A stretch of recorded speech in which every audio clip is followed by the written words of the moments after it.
O interessante quando eu vim para a Odebrecht é porque eu comecei a conhecer muitas pessoas que fizeram administração e nessa época, na Bahia, a faculdade de administração daqueles que já estavam dentro da Odebrecht era na Avenida Joana Angélica. E na Avenida Joana Angélica, meu pai tinha uma casa comercial, bar e loteria Santa Cruz.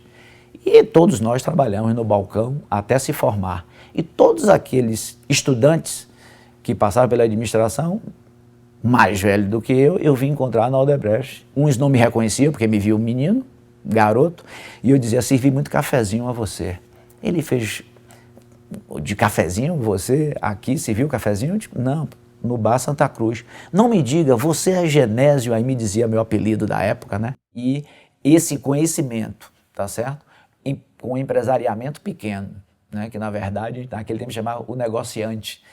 Negociar, atender pessoas, atender do mendigo embriagado num balcão até uma autoridade, tá certo? A gente tinha esse leque de comportamento diferente. Isso definitivamente ajudou muito na Odebrecht e na escolha que eu fiz, a administração e trabalhar com pessoas. Meu fato marcante na entrada na Odebrecht, um canteiro de obra com 3.300 integrantes e tinha sido o corte de orçamento da prefeitura com o Estado naquela época e o diretor do contrato, o diretor do projeto disse a mim assim, Genésio, nós temos que chegar a 900 pessoas, o efetivo, no final do mês. Então, significava um desligamento em massa e em Salvador, e certamente tinha muitas pessoas recomendadas. E, na verdade, eu tinha chegado, tinha 15 dias, então não tinha compromisso com o passado com ninguém. Então, era simplesmente avaliação, quem é que vai ficar com os líderes conversando com ele.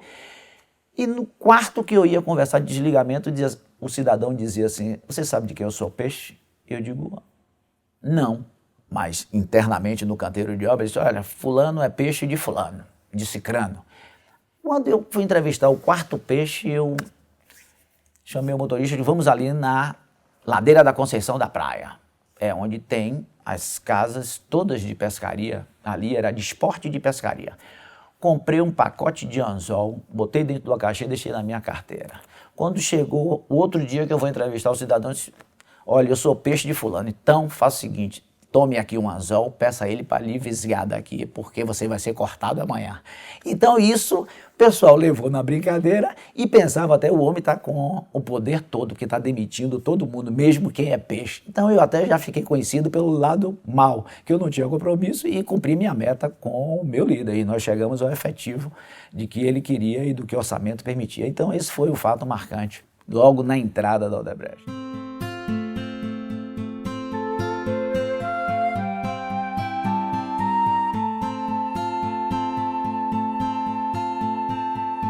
Outras Vases de Santa Helena foi a primeira obra da Odebrecht no Equador. O Equador já tinha tido experiências com outras empresas internacionais e sempre viveram muito problema de greve pela forma de se relacionar. A forma de atuar em sindicato não muda, é sempre paralisando, tá certo? As pessoas a entrarem, a tentar interceptar em cima de fraquezas do empregador. Que quando você chega no país dos outros, quando você chega para trabalhar, você tem que apurar em muito a sua observação. E aprendi de cara que você tem que ser humilde para entender, tá certo? E aceitar a cultura dos outros. Ser curioso para perceber a cultura e saber como se comportar. E tolerante com as dificuldades que você vai passar. Então, esses três fatores aí me ajudaram muito e na relação sindical. E aí eu fiz o seguinte, eu não quero sala, gente, disse para meu chefe, o que eu quero é uma Kombi. Por que uma Kombi? Eu vou fazer um escritório ambulante. Nós temos uma obra com um perímetro de 90 quilômetros. E eu estou percebendo que os sindicalistas todos são motoristas. Por quê? Ficam sendo pombo-correio de uma reclamação do nosso integrante que está a 90 quilômetros da área de pessoal, para reclamar uma hora extra, para reclamar de que o pagamento dele não foi bem feito. Então, no momento que eu botar um escritório ambulante, boto uma pessoa da área de pessoal, um médico e um assistente social. Essa assistente social era meio ativista, então, pela questão do idioma que eu não tinha fluência ainda, botei ela comigo. Meu amigo, escrevi Oficina Ambulante. Isso foi um êxito de um psicanalista. Uma vez, eu conversando num ambiente social, ele disse para mim: Genésio, vocês vivem em gueto, vocês têm uma casa-clube para os brasileiros, o carro que vocês importam, todos são brasileiros, era Voyage naquela época. E vocês, isso dificulta a integração com a sociedade equatoriana e próprio na qualificação dos equatorianos. Do diretor do contrato, José Conceição comprou a ideia e aí disse: Genésio, vamos realmente nacionalizar e trabalhar fortemente na capacitação dos equatorianos.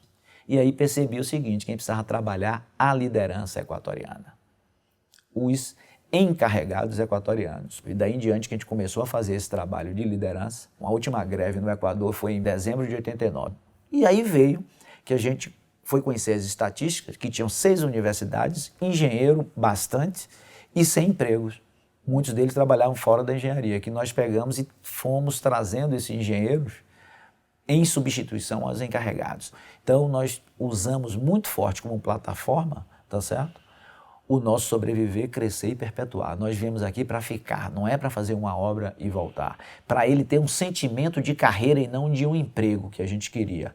Nós aí fomos para dentro da universidade, onde se implantou o primeiro programa de jovem parceiro institucional da Odebrecht fora do Brasil.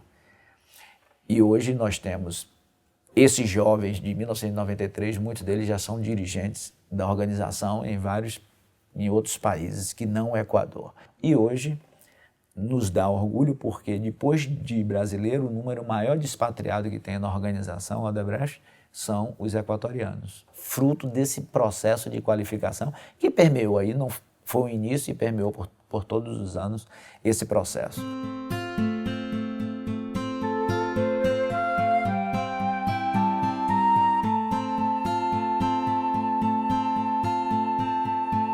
O Equador é muita história e a mais marcante nesse período de expatriação foi em 97, quando aí eu provei a mim mesmo que eu tinha aquela característica do parceiro Odebrecht já definitivamente consolidada em mim, que se chama maturidade e confiabilidade. Foi quando nós tivemos 15 sequestrados na obra da Interoceânica, na selva equatoriana, na Cordilheira dos Andes. Colombianos, que a gente não sabia se era Farc ou ELN, desce na fronteira, eles estavam lá, querendo brasileiro. Os mais graduados ele foi separando. E aí separou 2 engenheiros, um chefe de pessoal, era o responsável por folha de pagamento, e um encarregado que, por falar demais, ele disse: vocês estão atrás de brasileiro e aqui não tem brasileiro não. Só tem, na verdade, equatoriano. Ele fez: você por falar demais fica. Não ia não, aí ficou. Então, ficaram 4. Na seleção dele, ele liberou os 11 e levou para a selva amazônica. E esse fato marcante nós fizemos, na verdade, liderado por Luiz Mamério, um comitê de crise para resolver esse problema. E o que mais nos confortava nisso, que as famílias tinham certeza que nos confortava do ponto de vista de contraponto. Por não ser brasileiro, vocês não vão cuidar dos nossos maridos, dos nossos filhos que estão lá. E eu fiz uma grande amizade com uma pessoa que nos ajudou bastante. Ele tinha trabalhado comigo, que era um colombiano, chamado Leopoldo Galindo. Leopoldo tinha saído da empresa, quando viu no jornal, me procurou: doutor Genésio, eu sou colombiano, o que é que eu posso ajudar? E ele foi que fez toda assim a conversação e intermediação presencial. E ele não estava mais na empresa. Quando os nossos colegas foram liberados com 63 dias, essa experiência que vivenciamos nisso aí foi assim, de um engrandecimento como ser humano impressionante. A nossa imagem cresceu muito, mas a importância para a gente cresceu internamente. Então, mais uma vez, veio um exemplo e veio uma demonstração de que a nosso princípio fundamental da tecnologia empresarial Odebrecht, de valorização do homem, é um princípio fundamental que é levado muito a sério. A valorização e a crença nas pessoas.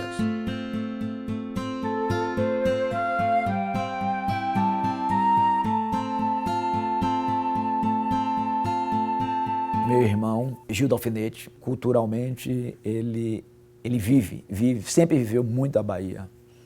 E ele disse, eu vou levar Nel, que é meu apelido em casa, para capoeira. Com o mestre Pastinha, ele era muito chegado e Pastinha se fixava muito nele. E aos 8 anos eu comecei a jogar capoeira, onde essa época a capoeira na Bahia era coisa de marginal ainda.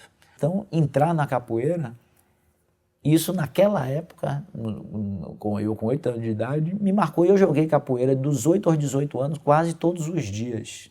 E com os melhores mestres, João Grande, que hoje está em Nova York, é doutor honoris causa da universidade, foi meu mestre. E tinha os ensinamentos com o mestre Pastinha na quinta e nos domingos. Com seus 73 anos, ele passava os ensinamentos da mandiga, da malícia de rua. Essa convivência, e era capoeira Angola. Então, na roda de capoeira, eu dizia assim, eu sou angoleiro. E ir para Angola tinha uma coisa lúdica dentro de mim, né? Vou trabalhar em Angola. E aí eu vou para Angola, em 2003, um ano após a guerra. Aí eu quebrei a cara, logo na primeira chegada em Angola, como profissional. Que essa coisa lúdica que eu tinha, o angolano não quer saber nada disso. Ele nos reconhece, gosta do brasileiro, acha que a gente é o irmão mais velho. Então tem essa admiração. Mas ele também tinha pressa, porque ele estava 30 anos em guerra e ele queria reconstruir o seu país. Quem tinha condição em Angola saía para estudar fora. As universidades formavam apenas 9 engenheiros por ano. E como é que a gente vai trazer esses engenheiros para o Odebrecht? Nós não tínhamos pessoas em posições de liderança. Começamos a fazer esse processo de qualificação, tá certo? Primeiro nas lideranças, a gente fazia com que eles liderassem no primeiro nível. E depois tivemos, já que a gente tinha um número reduzido de engenheiros, passamos a fazer fórum internacional em Portugal, do angolano que quisesse voltar para Angola formado em outro patamar.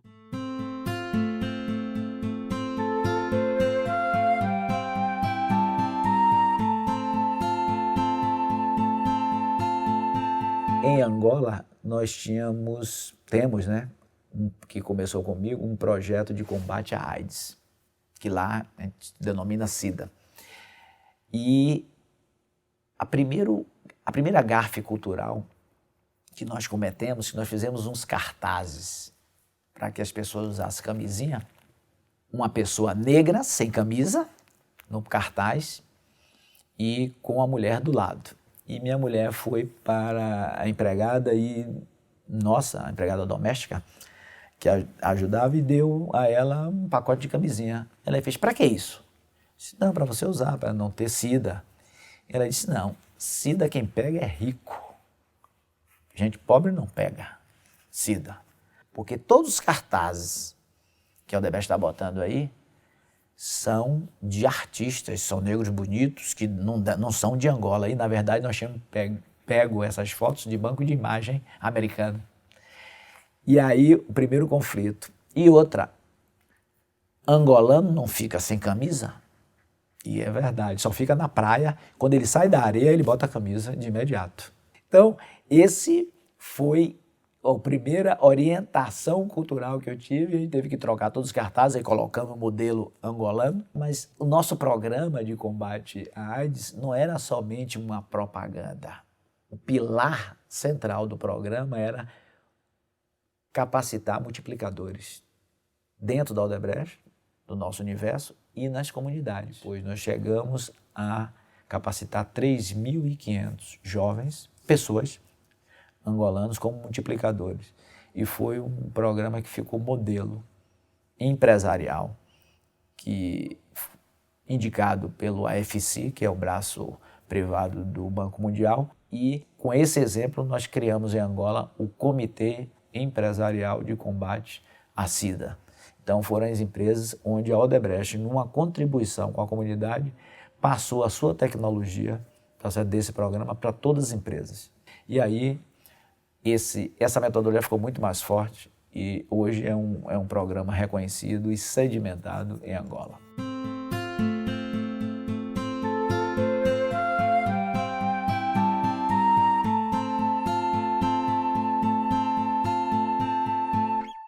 Era diretor de administração e finanças da Odebrecht Angola. E como eu tinha relações institucionais no escopo da minha responsabilidade, então eu me integrava muito.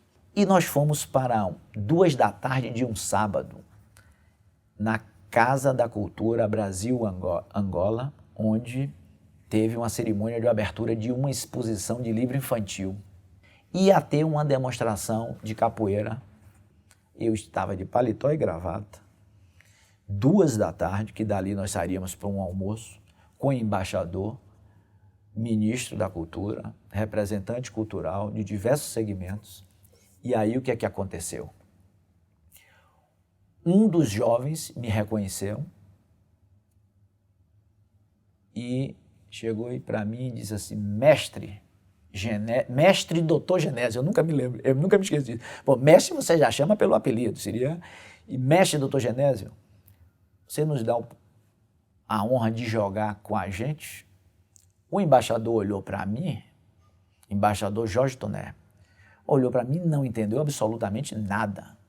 Aí eu fui para o pé do berimbau, tirei a gravata, tirei o sapato e a meia. O embaixador não queria acreditar vendo aquilo, né? Aí fiz a minha mandinga, eu apertei a mão dele, peguei na cabeça dele, encostei a minha cabeça na dele e vamos lá para o jogo camará. E aí eu disse a ele, respeite meus 65 anos de idade. Então aumentei 15 anos. Falei, mestre, o senhor já está com tudo isso? Pois é, então vamos fazer um jogo devagar, bonito, para as pessoas verem. Aí começamos no jogo baixo, tá certo? E joguei o quê? 3 minutos, não mais. E aí dei um iê e chamei os outros. Aí foi aplauso por tudo. E o embaixador fica admirando. Genésio, eu estou impressionado. Eu não podia imaginar que o executivo pudesse jogar capoeira e se predispor a fazer isso.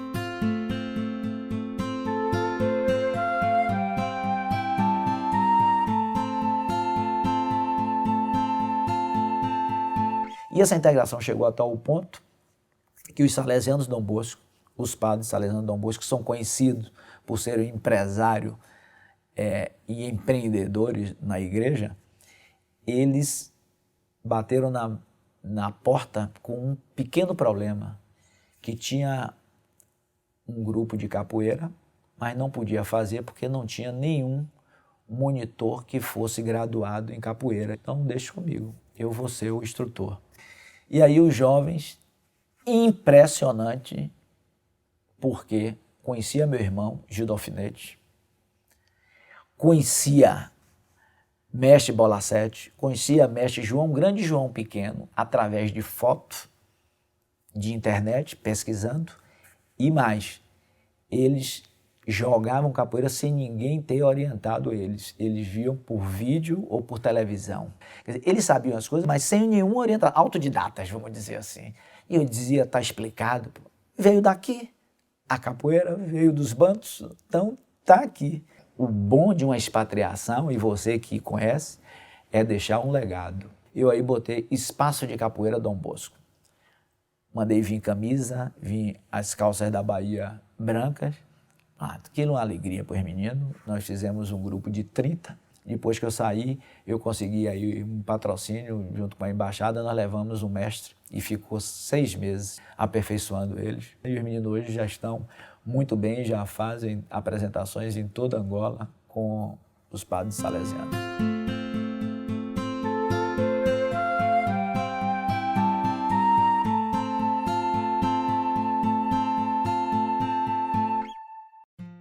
Três pessoas importantes que têm presença forte na minha educação e na minha formação profissional.